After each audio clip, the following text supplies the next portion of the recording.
Welcome to my first mini blog. এখন বাজে সকাল 6:28। এখন আমি ঘুম থেকে উঠে পড়েছি। আজকে আমাদের একটা জায়গায় ইনভিটেশন রয়েছে। এখন দেখতে পাচ্ছ আমি রেডি হয়ে নিচ্ছি বেরোনোর জন্য।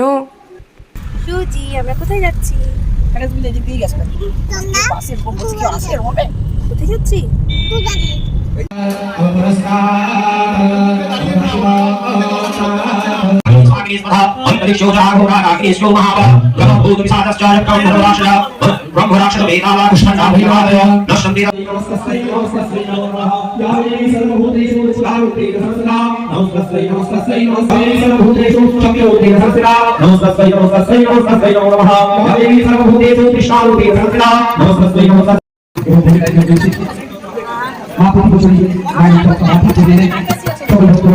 প্রতি বছর